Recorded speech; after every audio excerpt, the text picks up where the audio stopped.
hidupnya berkenan kepadanya. Apabila ia jatuh tak sampai tergeletak, sebab Tuhan menopang tangannya. Katakan dengan iman, Tuhan menetapkan langkah-langkah orang yang hidupnya berkenan kepadanya. Oh, apabila ia jatuh sampai tergeletak, sebab Tuhan menopang tangannya. Katakan tangannya, tangannya, tangannya, sebab Tuhan menopang tangannya. Dan apabila ia jatuh, takkan dibiarkan tergeletak, tak sampai tergeletak, sebab Tuhan menopang tangannya. Shalom, selamat pagi Bapak Ibu Saudara yang terkasih dalam Tuhan Yesus Kristus. Kita bertemu kembali di Sapaan Teduh. Mari kita memulai dengan berdoa. Terima kasih Bapa, kami merasakan penyertaan dan kasih-Mu sepanjang istirahat kami di malam tadi. Juga di pagi hari ini ketika Tuhan izinkan kami memasuki hari yang baru dengan nafas kehidupan yang masih Tuhan berikan. Kami akan memulai hari ini ya Bapa dengan terlebih dahulu mendengarkan firman Tuhan. Dalam nama Yesus kami siap mendengarkan firman-Mu. Amin. Amsal 16 ayat yang ke-9. Hati manusia memikir-mikirkan jalannya, tetapi Tuhanlah yang menentukan arah langkahnya. Sampai di sini pembacaan firman Tuhan. Bapak Ibu Saudara sekalian yang terkasih, ada satu sumber yang mengatakan bahwa setiap harinya kita manusia diperhadapkan dengan kurang lebih 35.000 pilihan. Mungkin memang sangat banyak ya. Dari bangun kita bisa memilih mau langsung bangun atau masih mau bermalas-malasan di tempat tidur. Kita mau makan atau tidak. Kalau makan apa? Kalau sudah makan sebanyak apa? Lalu kita akan pergi ke suatu tempat, kita memilih rute, dan itu semua pilihan-pilihan sangat banyak sampai malam. Hari akan berakhir, pilihan itu akan terus datang pada kita. Juga kita terbiasa menjadwalkan hari-hari kita. Mari kita cek hari ini berapa agenda yang harus kita kerjakan. Satu minggu ini berapa pekerjaan yang sudah kita jadwalkan. Satu bulan ini ada banyak target-target tentunya yang harus kita kejar. Bapak Ibu Saudara terkasih, ini menunjukkan bahwa manusia dalam hatinya dan dalam pikiran sering sekali membuat rencana, menentukan pilihan-pilihan, dan itu yang harus kita lakukan sepanjang hidup kita.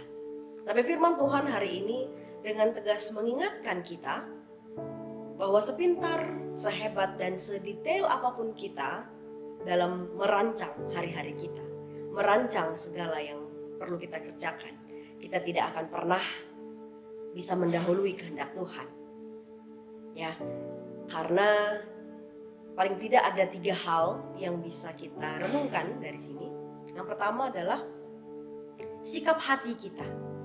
Ya, jangan kita punya sikap hati yang mendahului Tuhan. Kalaupun menurut kita baik, kita harus mengimani bahwa di atas semuanya Tuhan tahu yang terbaik. Bahkan kadang yang terbaik dari Tuhan itu tidak sesuai dengan kemauan kita. Maka dalam merancang, mempersiapkan hari-hari kita sangatlah penting untuk selalu berusaha mengetahui apakah Tuhan berkenan, apakah ini sesuai dengan rancangan Tuhan. Sikap hati kita haruslah sikap hati yang siap dan mau untuk diarahkan. Biarlah Tuhan yang menuntun langkah kita. Tuhan yang mengarahkan langkah kita. Lalu akan ada pemikiran dengan nalar terbalik yang mengatakan, ya sudah, kalau Tuhan sudah menentukan semuanya, untuk apa lagi kita berencana, untuk apa lagi kita memikirkan jalan keluar dari solusi. Ya, ini firman Tuhan mengatakan Tuhan yang menentukan arah langkah, bukan berarti kita tidak bisa membuat rencana, tidak bisa menyiapkan ini dan itu, hidup seperti robot saja, bukan ya. Tentu boleh berencana. Tuhan ciptakan kita manusia yang punya kehendak bebas. Mari kita persiapkan dan rencanakan hidup sebaik mungkin. Karena ketika kita masih punya cita-cita, harapan, resolusi, dan target, itu semua menolong kita untuk punya tujuan, punya fokus dalam hidup. Tapi firman Tuhan juga mengingatkan kita, ini poin yang kedua, bahwa kita harus rendah hati. Kita harus mengingat bahwa semuanya terjadi sesuai dengan kehendak Tuhan. Temukan kehendak Tuhan, berjalanlah di dalamnya. Ini yang harus kita lakukan dalam menentukan rencana dan langkah hidup kita. Tetap rendah hati, mengingat bahwa Tuhan berkuasa atas hidup kita. Yang ketiga, Bapak Ibu Saudara yang terkasih, kita diingatkan bahwa dalam hidup ini hanya Tuhan yang pasti. Di saat-saat tersulit, saat kita merasa lelah, kita bertemu jalan buntu, Tuhan kita yang luar biasa itu akan bekerja di luar dari yang bisa kita pikirkan. Dengan cara-cara yang tidak kita duga, yang melebihi pikiran kita. Bukankah lebih dari 1 tahun pandemi ini mengajarkan kita banyak hal? Yang paling penting adalah bahwa hidup ini tidak ada yang pasti. Buktinya, tidak ada satu orang pun yang tahu kapan pandemi COVID-19 akan berakhir. Yang kita alami adalah perubahan-perubahan aturan. Ya, kita mendengarkan berita-berita bahwa virus itu terus bermutasi. Tidak ada yang pasti. Tapi satu hal yang pasti adalah kasih Tuhan yang tidak berkesudahan bagi kita. Penyertaan Tuhan yang selalu ada. Pandemi ataupun tidak pandemi, dalam keadaan apapun penyertaan Tuhan selalu ada. Maka firman Tuhan hari ini Amsal 16 ayat 9 adalah berita baik bagi kita. Bahwa di tengah pikiran-pikiran dan hati manusia yang penuh dengan keraguan-raguan, penuh dengan pertanyaan-pertanyaan, itu penuh dengan ketidakpastian, ada satu hal yang pasti, yaitu adalah Tuhan. Kalau selama Tuhan yang menentukan arah langkah hidup kita, maka kita patut mengatakan puji Tuhan, bersyukur kepada Tuhan. Karena Tuhan selalu pasti dalam rencananya dan dalam keputusannya. Kita berjalan di dalamnya. Amin. Mari kita berdoa. Terima kasih Tuhan, karena pagi ini kami sudah mendengar firman Tuhan tentang bagaimana kami harus senantiasa punya sikap hati yang siap untuk diarahkan, tetap rendah hati, dan kami pun bersyukur karena di tengah ketidakpastian ada Tuhan yang selalu pasti mengasihi kami dan menuntun langkah hidup kami. Kami berdoa Tuhan agar hari ini pun langkah hidup kami selalu Tuhan tentukan dan kami boleh melakukan yang terbaik bagi Tuhan.